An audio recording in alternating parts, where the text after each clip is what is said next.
श्री शिवाय नमस्तुभ्यम। ओम नमः शिवाय। जय श्री कृष्णा। राधे राधे। हर हर महादेव। ओम नमो भगवते वासुदेवाय नमः। जय श्रीमन नारायण। दोस्तों आज हम सुनेंगे अजा एकादशी व्रत कथा। प्रेम से बोलिए विष्णु भगवान की जय हो। भाद्रपद मास के कृष्ण पक्ष में आने वाली एकादशी तिथि को अजा या अन्यदा एकादशी के नाम से जानते हैं। जो भी व्यक्ति इस दिन अपने इंद्रियों पर नियंत्रण रखते हुए इस एकादशी का पालन करते हैं व पूर्ण उपवास करते हैं, उसके ऊपर इंद्रियों के स्वामी ऋषिकेश की विशेष कृपा होती है। वह समस्त पाप बंधनों से मुक्त हो जाता है और परम आध्यात्मिक गंतव्य को प्राप्त करता है। आइए अब हम सब सुनेंगे अजा एकादशी की व्रत कथा। प्रेम से बोलिए विष्णु भगवान की जय हो। एक समय की बात है जब इस पृथ्वी पर हरिश्चंद्र नाम के एक महान पराक्रमी और सत्यनिष्ठ राजा का साम्राज्य था। यह राजा अत्यंत धार्मिक और प्रजावत्सल थे। उनकी पत्नी का नाम था चंद्रमती।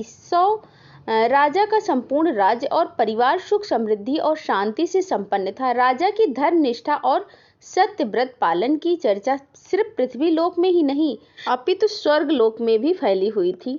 लेकिन काल का चक्र ऐसे घूमा कि राजा हरिश्चंद्र के जीवन में अकल्पनीय परिवर्तन आ गया। उन्हें अपने राज्य के बिलक खोना पड़ा और इतना ही नहीं, उनकी सत्य निष्ठा की परीक्षा हेतु उन्हें अपनी पत्नी और संतान को भी बेचना पड़ा।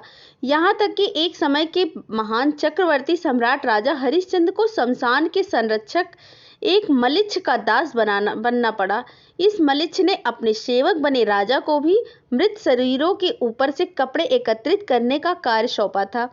इतना अधर्म कार्य करने के बाद भी राजा ने अपनी चरित्र और सत्य निष्ठा की यथावत बनाए रखा। इस प्रकार राजा हरिश्चंद्र ने अपने जीवन के अनेक वर्ष व्यतीत कर दिए।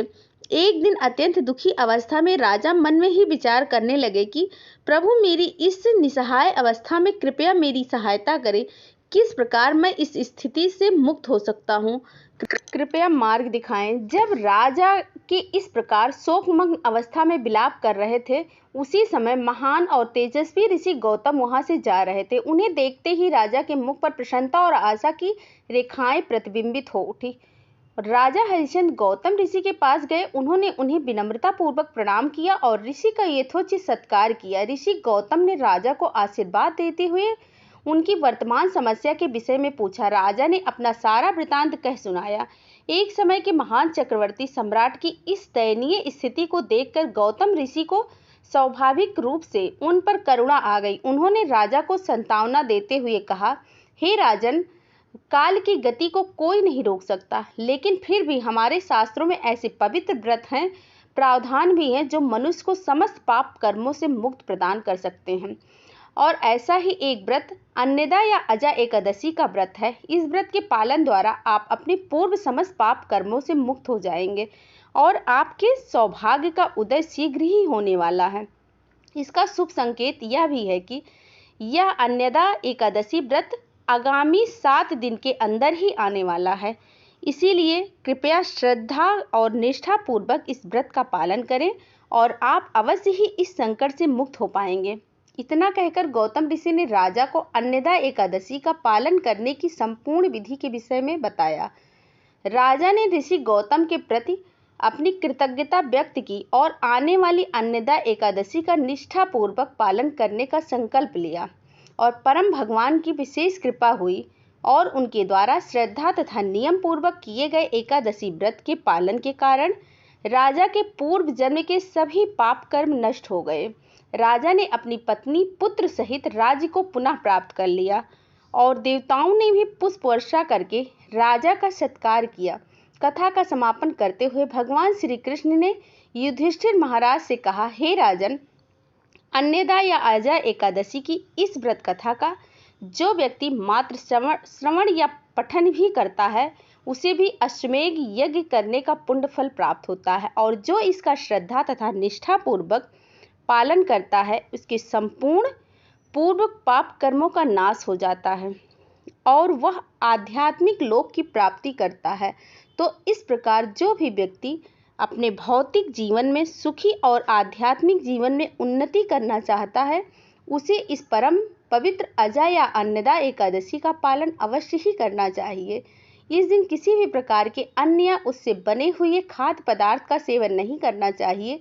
अधिक से अधिक हरे कृष्ण महामंत्र यानी हरे कृष्णा हरे रामा इस मंत्र का निर्धारित संख्या में, जैसे कि कम से कम 8 माला, 16 माला या 25 माला का जप करना चाहिए। इस दिन किसी की निंदा या व्यर्थ चर्चा नहीं करनी चाहिए।